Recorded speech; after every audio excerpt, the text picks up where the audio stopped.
1970년 4월 11일에 그 유명한 아폴로 13호가 짐 로벨, 잭 스위거트 그리고 프레이드 헤이즈라고 하는 세 사람의 우주인을 태우고 달 탐사를 위해 역사적인 발사를 시작을 했습니다. 그러나 발사 이틀 만에 그 기체 안에 사고로 인하여서 산소 탱크가 누전으로 폭발하는 일이 일어나게 됩니다. 이 폭발 때문에 우주선 안에 산소가 급격히 줄기를 시작했고 달에 착륙을 해보기도 전에 이 세 사람은 지구로 귀환해야 하는 상황이 발생을 합니다. 여기 엎친 데 덮친 격으로 산소 탱크의 폭발 때문에 심각한 이 우주선 안에 전력이 손실이 됩니다. 그래서 이 더 이상 전력이 손실되지 않기 위해 우주선을 제어하던 컴퓨터마저 직접 꺼야 했습니다. 하는 수 없이 세 사람의 우주인은 지구로 그 우주선을 가지고 되돌아오는 이 귀환길에 컴퓨터에 의하여 항로를 계산하는 것이 아니라 저들이 직접 수동으로 항로를 계산하며 우주선을 운전하여 지구로 귀환해야 했습니다. 한번 생각해 보세요.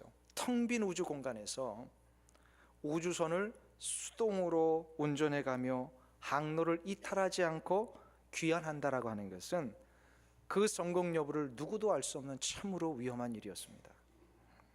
당시 우주선의 선장이었던 짐 로벨은 이 상황 앞에 잠시 동안 고민을 했다고 합니다. 어떻게 할 것인가. 그리고 결심을 합니다. 우주선의 작은 창문으로 내다보이는 저 멀리 있는 정말 골프공만한 이 지구를 향하여서 시선을 고정하고 자신의 이 초점을 잃지 않은 채 계속해서 운전해 간다면 충분히 귀환할 가능성이 있다라고 하는 확신과 믿음이 들었습니다. 이 결심 후에 짐 로벨은 즉시 지구에 초점을 맞춥니다. 그리고 시선을 떼지 않은 채 이 어렵고도 힘든 지구로의 귀환을 감행합니다. 짐 로벨은 자신이 초점을 맞추고 시선을 떼지 않고 바라보았던 이 지구를 나중에 뭐라고 부르냐면 우주 비행에 있어서 자신이 삼았던 고정된 참조점이었다라고 얘기를 합니다. Fixed reference라고 하는 표현을 씁니다. 고정해서 내가 저 참조점을 잃지 않으면 나는 분명히 저기로 달려갈 수 있다는 겁니다. 그리고 이 일 때문에 세 사람은 무사히 지구로 돌아올 수 있었습니다. 후에 이 일에 선장의 역할을 감당했던 짐 로벨에 의하여서 로스트 문이라고 하는 책이 이 이야기를 근거로 해서 나오게 됩니다.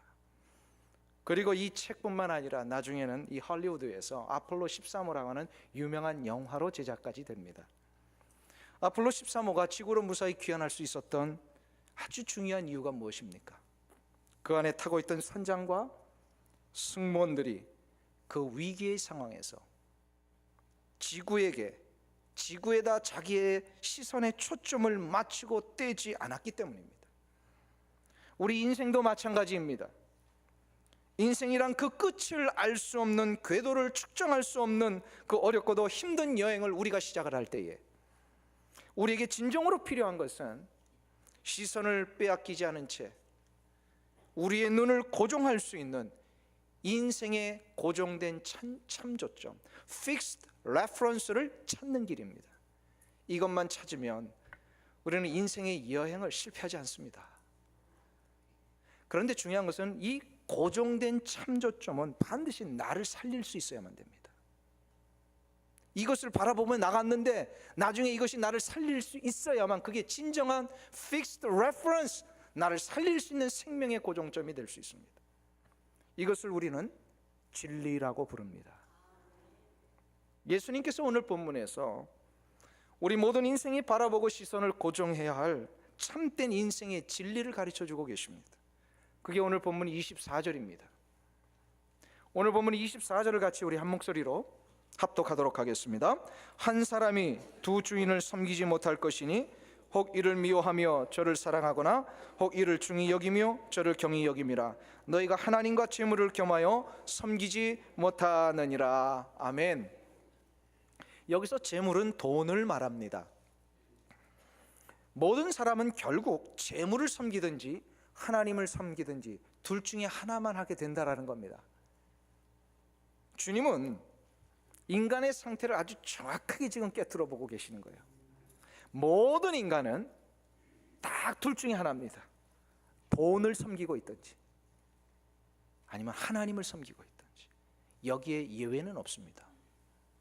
누구나 다 여기에 하나씩은 속합니다. 재물을 섬긴다라고 하는 것은 무슨 뜻입니까? 재물을 자신의 인생의 최고의 선으로 여긴다라는 거예요. 아까 아폴로 13호의 이야기 속에 나오는 그 표현을 빈다면, 재물을 섬긴다라고 하는 것은 돈을 자신의 인생의 여행에 fixed reference, 곧 고정된 참조점으로 여기며 그것만 바라보고 간다는 겁니다. 이게 돈을 섬기는 거예요. 그러나 보십시오, 역사 이래에 돈은 결코 우리를 살려냈습니까? 못 냈습니까? 돈은 역사 이래에 우리를 살려낸 적이 없습니다. 오히려 돈 때문에 더 망했잖아요. 간혹 돈 때문에 우리의 삶이 조금 편안해진 적은 있습니다. 그러나 돈은 우리를 살려내지 못했어요. 그런 의미에서 돈은 결코 진리가 될 수 없습니다. 그러면 결론이 나왔죠. 우리 모든 인생은 돈을 섬기든지 하나님을 섬기든 둘 중에 하나 이외에는 다른 것이 없다 그랬어요. 그러니까 돈이 진리가 아니라면 무엇이 진리입니까? 하나님이 진리입니다.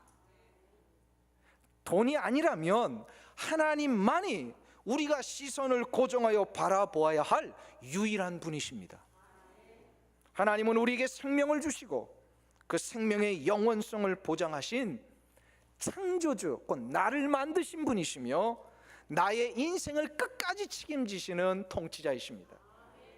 그렇기 때문에 하나님만이 우리의 진리이십니다.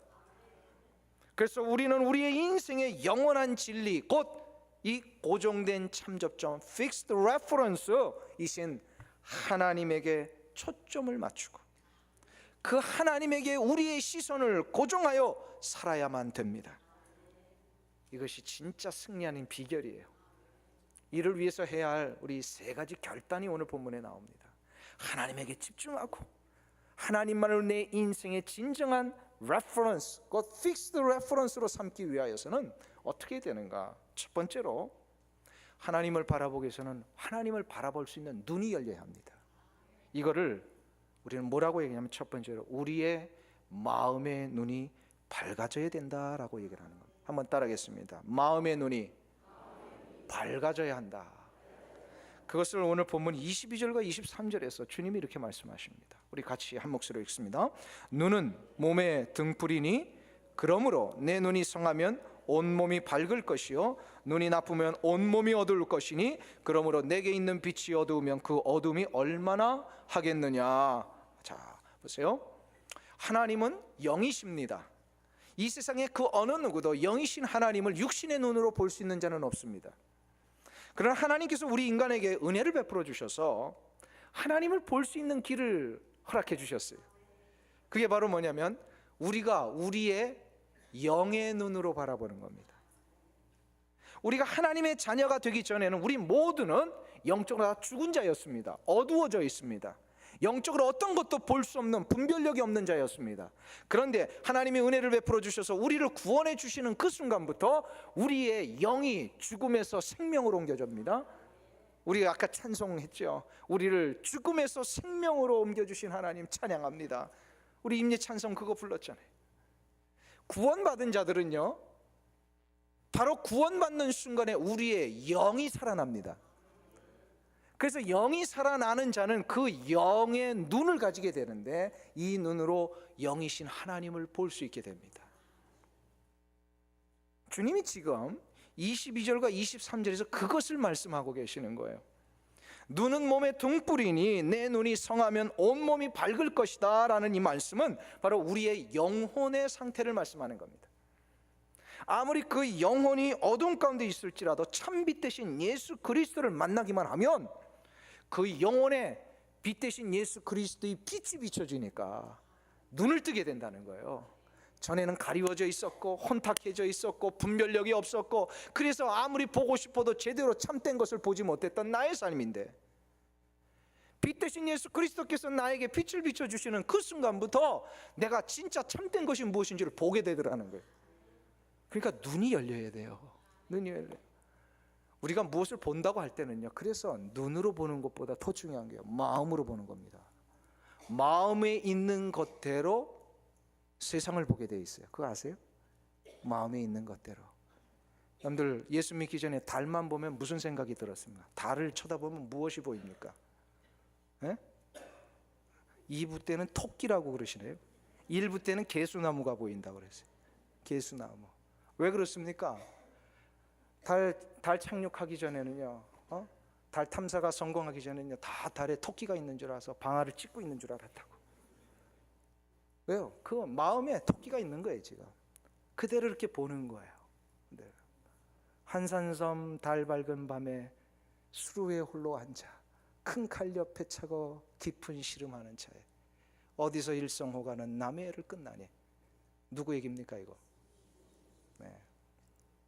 이순신 장군이 왜 그 시를 썼을까요? 달만 보면 나라 걱정이 되는 거예요. 그의 마음에는요, 아무리 맑은 달도요, 걱정이 되는 거예요. 걱정. 그 마음에 그게 가득 차 있는 거예요. 어떤 분은요, 달만 보면 호떡이 생각난대. 어린 시절에 달밤에 그 줄임배를 호떡으로 얼마나 채웠단 말이에요. 이게 가득 차 있는 게 그것을 꼭 보게 됩니다.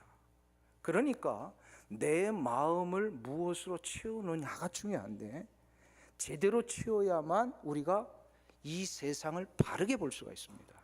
바르게 볼 수가 있어요. 내 안에 어둠이 가득 차 있으면 세상을 어둡게 봅니다. 내 마음이 삐딱해져 있잖아요. 그럼 모든 사람들을 다 삐딱하게 봅니다. 내 마음에 이렇게 다 가시가 있잖아요. 그러면 사람이 안녕하세요 인사를 하는데 너 왜 그딴 식으로 나한테 인사해? 이렇게 된단 말이에요. 딱 삐딱한 마음에 있는 대로 상대를 보고 세상을 봅니다. 그러니까 중요한 것은 내 인생의 참된 의미와 가치를 찾기 위해서는요, 내 마음이 제대로 회복이 되어야 돼요. 이 회복이 되는 게 무엇이냐면 바로 참 빛 되신 예수 그리스도께서 내 안에 들어오셔야만 된다는 거예요. 예수 그리스도께서 내 안에 들어오시면 생명의 빛으로 가득 차잖아요. 생명의 빛으로 가득 차니까 이 세상을 예수 그리스도의 생명의 빛의 눈으로 보게 되더라는 거죠. 그러니까 우리의 마음의 눈이 제대로 열려져야, 밝아져야 바로 우리 인생의 진정한 생명의 준거점 되신 전능하신 하나님을 보며 살 수 있더라는 거예요. 이게 바로 첫 번째 우리가 해야 할 결단입니다. 두 번째 결단이 있어요. 어떤 거냐면요, 오늘 본문에 의하면요, 하나님을 제대로 보며 거기에 그 집중하며 고정하며 살기 위해서는요, 보물을 이 땅에 쌓아두지 않아야 된다라고 말씀을 합니다. 한번 따르겠습니다. 보물을 이 땅에 쌓지 말라. 보물을 이 땅에 쌓지 말라. 우리 19절을 보겠습니다. 19절 같이 한 목소리 있습니다. 너희를 위하여 보물을 땅에 쌓아두지 말라. 거기는 좀과 동록이 해하며 도적이 구멍을 뚫고 도적질하느니라. 아멘. 보물을 땅에 쌓아두지 말라는 이 말씀은 결코 돈이 우리를 살려낼 수 없다라는 것을 알아야만 된다라는 겁니다. 왜냐하면 땅에는 좀과 동록과 도적이 들끓기 때문입니다. 옛날에는 의복이 돈이었고, 옛날에는 곡식이 돈이었고, 옛날에는 우리 같은 지폐가 있는 것이 아니라 다 동전으로만 되어 있었습니다. 그게 돈이었습니다.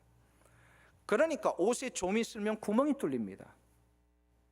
구리로 만든 동전에 동록, 구리, 녹이 쓸기를 시작하면 그 동전은 값어치가 없어집니다. 아무리 곡식을 많이 쌓아 놓았어도 밤 한밤중에 구멍을 뚫고 도적이 들어와서 그거 다 훔쳐가 버리면 쌓아놓은 그 곡식 보물이 소용이 없어진다는 겁니다. 이것은 비유예요. 땅에 쌓아놓은 그 어떤 것도 결국 없어질 것들 뿐이라는 것입니다. 요거 인정이 되세요? 여러분들 한평생 이민생활 사시면서 가장 물질적으로 또 건강상으로 또 명예적으로도 가장 피크에 올라왔을 때가 언제이십니까? 그게 지금까지 계속 유지되고 계세요? 건강도 어느 순간부터 탁 꺾이니까 회복이 안 되고 있잖아요. 물질이요, 다 어느 순간부터 내가 다 그거 가져갈 줄 알았잖아요. 다 그렇잖아요. 그렇게 열심히 벌으셨잖아요. 근데 그거 그대로 다 갖고 계세요 지금? 아니에요. 주님이 지금 그거 얘기하시는 거예요. 없어지고 사라질 것들을 추구하며 따라갈 경우에 그 결과는 실망이요 실패라는 겁니다. 실망뿐이에요. 상처뿐이에요. 그렇기 때문에 돈은 결코 진리가 될 수 있다 없다 믿습니까? 한번 따라했습니다. 돈은 진리가 될 수 없다. 아멘. 요거 인정이 되면 우리는 결코 땅에 보물을 쌓아놓지 않습니다. 진리가 진리이기 위해서는 어떻게 됩니까? 반드시 그것을 바라보고 그것에 초점을 맞추며 따라갔을 때에 그 결과적으로 그것이 나를 살려낼 수 있어야 됩니다. 그게 진리예요. 나를 살릴 수 없는 것은 결코 진리가 될 수 없습니다. 세상에는 우리를 살릴 수 있는 것처럼 포장된 것이 너무나도 많이 있습니다. 분명히 나를 살려줄 것으로 믿고 그거 생각하며 한평생 붙들고 여기까지 왔는데 그것이 나를 살리는 것이 아니라 오히려 나를 더 힘들게 만들고 내 인생을 더 피폐케 만드는 것들이 얼마나 많은지 모릅니다. 그것만 바라고 붙들면 진정한 행복이 내 삶에 찾아올 줄 알았는데 오히려 그거 붙드니까 가정이 파괴되고 말이에요. 내 인생이 점점 더 수렁에 빠지는 이 경우들을 우리는 목격하고 있습니다. 이 중에서 가장 무서운 것이 돈입니다. 돈은 어쩌면 이 모든 일의 가장 중심에 서서 우리의 시선을 빼앗고 있는 장본인이라고도 할 수 있습니다. 인생의 모든 희노애락이 다 돈 때문에 일어나는 거 아시죠? 우리 인간의 삶 속에 발생하는 오욕, 칠정도 다 이 돈 때문에 일어나는 거예요. 이 돈만 붙들면 내 인생의 안정과 행복이 보장되는 줄 알았는데 이 돈에만 집중하면 내 자녀들도 내 가정들도 든든히 서갈 줄 알았는데 막상 돈 붙들고 나니까 어떻게 됩니까? 돈의 횡포가 이만저만이 아니에요. 돈 때문에 가치관이 다 깨어지고 사랑과 정의도 다 파괴되고 있습니다. 돈 때문에 그렇게 의젓던 형제들이요 막 원수지간처럼 등을 돌리고 싸움을 하고 있잖아요. 지금도 재벌들 돈이 아무리 많으면 뭐합니까? 아버지 기일이 돼가지고 산소에 가는데요 큰 형은 첫날 가고 작은 형은 둘째 날 가고 서로 보기 싫다고 그러고 있대잖아요. 돈 앞에 이 돈의 횡포 앞에 국가도 그 기능을 지금 못하고 있습니다. 돈의 위세 앞에 법도 제 기능 못하고 있습니다. 이 돈의 횡포 앞에 이 땅의 마지막 보루요 마지막 양심이어야 할 이 지상의 교회들도 막 휘청대고 있습니다. 우리 조심해야 됩니다. 세월호의 참사로 우리가 그 돈이 얼마나 사악한 것인가 지금 다 알고 있잖아요. 세월호의 참사의 그 원인자로 지목되고 있는 그 사람의 그 일가를 한번 보세요. 돈이 인간을 얼마나 사악하게 만들고 있는가. 돈이 이런 겁니다.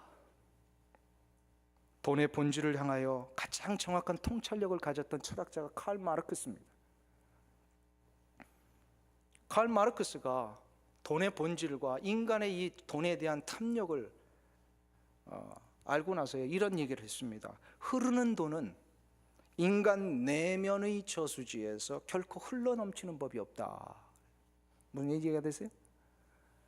이 돈은요 우리 인간의 내면에서 결코 넘쳐나지 않고 계속해서 쌓인다라는 거예요. 그만큼 하나님 우리가 이 돈이요 욕심을 부리기 시작하면 끝이 없다는 겁니다. 인간은 돈 앞에 만족함이 없습니다. 그래서 이것을 이용해서 자신의 유물사관을 만든 게 칼 마르크스 아닙니까? 이걸 잘 이용하면 세상을 바꿀 수 있다. 그래가지고 유물사관을 만든 거예요. 그래서 이 유물사관의 근거를 한마디로 표현하라 그러면 돈은 인간 최고의 선이다. 마르크스가 그렇게 얘기를 했어요. 이건 뭘 말하는 겁니까? 돈이 인간의 최고의 선이라는 것은 인간이 그 돈 앞에 초점을 맞추고 내 시선을 고정하여 그걸 따라가기만 하면 나 살려낼 수 있더라 라는 게 바로 인간에게 그 말한 이 최고의 선이라는 거예요. 맞아요, 틀려요? 칼 마르크스는 이 선언을 150년 전에 했습니다. 그리고 그 선언 앞에 이것이 진짜라고 붙들고 따라갔던 수많은 공산권의 국가들, 그 150년 후에 지금의 결과를 한번 보십시오. 저들에게 남겨진 게 뭡니까? 오히려 생명이 아니라 죽음만 남았잖아요. 상처와 피폐함과 절망만 남았잖아요. 이것은 무엇을 얘기합니까? 마르크스의 그 통찰력은 틀렸다라는 겁니다. 마르크스의 그 선언은 틀렸습니다. 돈은 인간 최고의 선이 아닙니다. 돈은 결코 우리의 시선을 고정하며 따라가야 할 진리가 아닙니다. 진리는 그것을 바라보고 따라갔을 때 우리를 살려낼 수 있어야 합니다. 그런 의미에서 우리는 돈을 이 땅에 쌓아놓는 것은 정말 어리석은 일이라는 거예요. 오늘 본문에 보물을 땅에 쌓아두는 것보다 더 어리석은 일은 없다라고 주님이 지금 분명히 말씀하십니다. 보물로 대표되는 게 돈이에요. 그러면 마지막 세 번째로 이제 우리는 해야 할 결단이 하나 남아 있습니다. 보물을 땅에 쌓아놓지 않는다면 어디에 쌓아놔야 됩니까? 보물을 하늘에 쌓아놓으라는 것입니다. 한번 따르겠습니다. 보물을 하늘에 쌓아두라. 이 말씀을 오늘 본문 20절에서 주님이 가르쳐주고 계십니다. 우리 20절 말씀 보겠습니다. 같이 한 목소리 읽습니다. 오직 너희를 위하여 보물을 하늘에 쌓아두라. 거기는 좀이나 동록이 해하지 못하며 도적이 구멍을 뚫지도 못하고 도적질도 못하느니라. 아멘. 보물을 하늘에 쌓아둔다라고 하는 것은 과연 무슨 뜻입니까? 하늘은 결코 물리적인 장소가 아닙니다. 우리가 산상수훈을 통하여 계속해서 이거 지금 깨닫고 있지 않습니까? 지금 영적인 나라에 대한 이야기를 하고 있는 거예요. 그러면 더더욱 물리적인 나라가 아니라 영적인 나라인 하늘나라에 어떻게 이 물리적인 돈을 쌓을 수 있습니까? 그것은 없어지고 사라질 수밖에 없는 이 돈을 없어지지 아니하고 사라지지 아니하는 영원한 하나님의 나라를 위하여 이 땅에서 사용하라는 겁니다. 이게 하늘의 보물을 쌓아두는 거예요.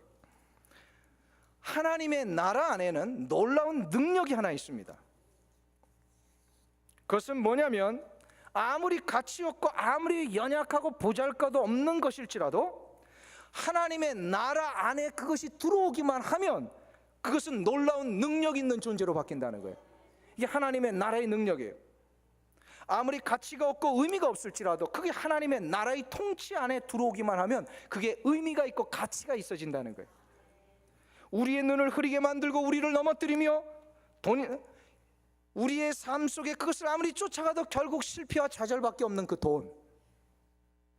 그러나 이 돈을 하나님의 통치 안으로 가지고 들어와서 하나님의 나라를 위하여 사용할 때에 그 돈은 능력을 발휘하게 되더라는 거예요.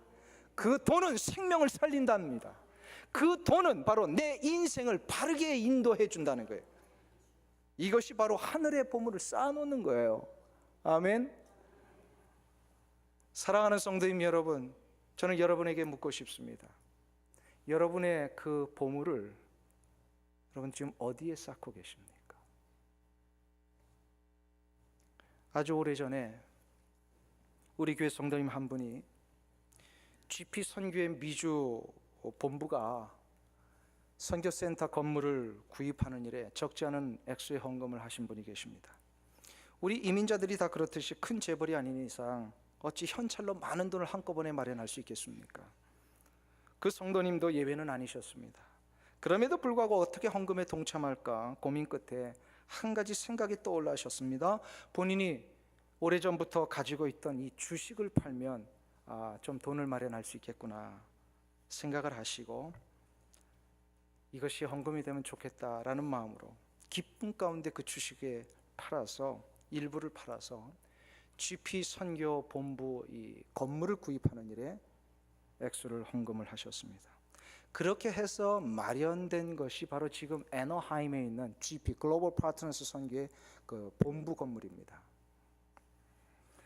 근데 공교롭게도 이 주식을 팔아 헌금을 한 후에 얼마 안 지나서 그 성도님이 가지고 계시던 나머지 주식이 완전히 주가가 폭락을 해가지고 휴지 조각이 돼버린 거예요. 후에 그분이 이런 고백을 하셨습니다. 조금이라도 늦었다면 내가 하나님 앞에 헌금하려고 했던 그 액수도 휴지 조각이 될 뻔했는데 다행히 헌금해서 그것만은 남을 수 있게 되었다고, 이런 얘기를 하십니다. 그러면서 이렇게 표현하셨어요. 하나님의 나라를 위해서 투자한 것만이 남는다라고 하는 것을 제가 비로소야 깨달았습니다. 이 깨달음을 가질 수 있는 자는 결코 자신의 보물을 땅에 쌓지 않고 하늘에 쌓습니다. 그런 의미에서 우리가 드리는 헌금은 참으로 중요한 신앙의 결단입니다.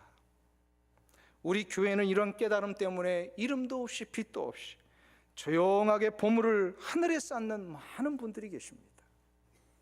그런 분들을 일일이 다 거명한다면 오늘 시간이 모자라서 다 할 수도 없습니다. 자신의 재산을 다 선교를 위해 바치시고 선교지로 달려가신 분도 지금 계십니다. 자신의 한평생 모아놓은 보물과 같은 물질들을 하나님의 나라의 확장과 영혼 구원을 위하여서 지금 내어놓고 사용하고 계시는 분도 계십니다. 헌금이 무엇입니까? 이것은 결코 공적을 쌓는 것이 아닙니다. 내 선행을 쌓아서 구원을 얻기 위한 행위가 헌금이 아닙니다. 만일에 헌금을 공적 쌓는 것으로 이해하고 계시다면 그분은 기독교의 가장 중요한 이 진리와 교리를 오해하고 계시는 겁니다. 헌금은 나의 공적을 쌓는 것이 아닙니다. 헌금은 바로 하나님에 대한 나의 신앙을 고백하는 것입니다. 내게 베푸신 은혜와 사랑이 너무 감격스러워 그 사랑의 감격 앞에 이루 말할 수 없는 나의 모든 것을 한번 드리고 싶은데 그 드릴 수 있는 것이 뭐로 나타나냐면 헌금으로 나타나는 거예요. 그래서 오늘 주님이 뭐라고 얘기를 하십니까? 21절 보세요. 21절 같이 한 목소리 있습니다. 내 보물 있는 그곳에는 내 마음도 있느니라. 아멘. 자 보세요. 내 보물이 있는 곳에 마음이 있다 그랬습니다. 마음이 있습니다. 내게 베푸신 이 놀라운 은혜와 감사의 일들 때문에 내가 견딜 수 없는, 주체할 수 없는 이것 때문에 하나님 이 물질 받아주시옵소서. 내 마음을 그 예물에 실어 드리는 겁니다. 그렇기 때문에 11조 할 때 우리는 이 부분을 잘 생각하셔야 합니다. 11조는 무엇입니까? 그냥 10분의 1 내 물질의 그 10분의 1의 액수를 그냥 교회에다가 바치는 게 아닙니다. 11조는 이 물질이 하나님의 것입니다 라는 것을 고백하는 겁니다. 이 모든 물질이 하나님으로부터 주신 것이기에 마땅히 하나님 앞에 다 돌려드려야 되지만 하나님이 우리를 긍휼히 여겨주셔서 10분의 9는 그래 그럼 너를 위하여, 너의 자녀들을 위하여, 너의 삶의 현장을 위하여 사용하라 라고 하나님이 허락해 주신 것일 뿐입니다. 우리가 그것을 인정하느냐 이 말이에요. 그래서 그것을 인정하면 10분의 10을 다 드리는 게 아니라 10분의 1을 구별하여 드리는 게 헌금입니다. 바로 11조입니다. 그러니까 11조는요 내 신앙의 고백입니다.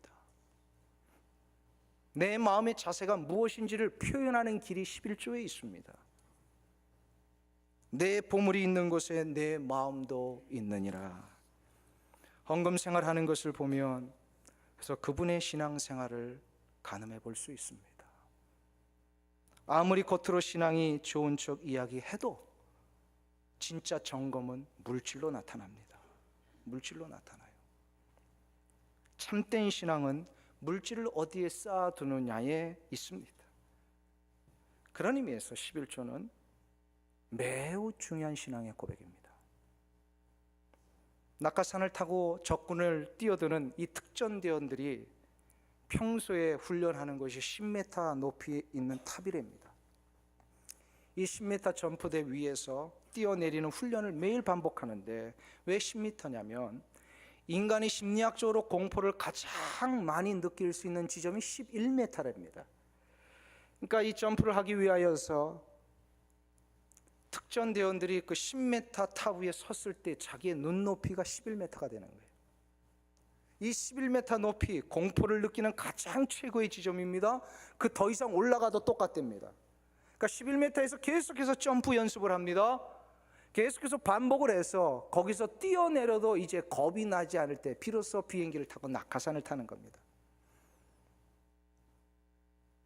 어떤 목사님이 이 이야기를 가지고 이런 표현을 했습니다. 11조는 교인들이 가장 공포를 느끼는 11m 점프대다. 11조를 한다는 것은 쉬운 일이 아닙니다. 막상 11조 하려면 두렵습니다. 전혀 계산이 나오지 않거든요. 이거 하면 죽을 것 같거든요. 그런데 그 두려운 지점에서 한번 뛰어내려 보십시오. 죽지 않습니다. 다시 삽니다. 이전보다 더 큰 능력으로 회복이 됩니다. 11m 점프해서 내릴 줄 알면 비행기에서도 이제 내릴 줄 압니다. 그런 의미에서 헌금은 신앙의 고백이며 내 인격의 모습입니다. 사랑하는 성도님 여러분, 여러분의 물질을 지금 어디에 쌓고 계십니까? 이 땅이십니까? 아니면 하나님의 나라입니까? 이 땅은 영원하지 않습니다. 하나님의 나라만이 영원합니다. 영원한 것에 쌓아두어야만 그것이 남습니다. 에콰도르의 선교사 짐 엘리엇이 그 위튼 대학 시절에 선교사의 꿈을 꾸며 일기장에 기록했던 그 유명한 고백을 여러분들도 아실 겁니다. 영원한 것을 위하여 영원하지 않은 것을 포기할 줄 아는 자는 결코 어리석은 자가 아니다. 이 땅을 사는 진정한 지혜가 바로 여기에 있다라고 믿습니다.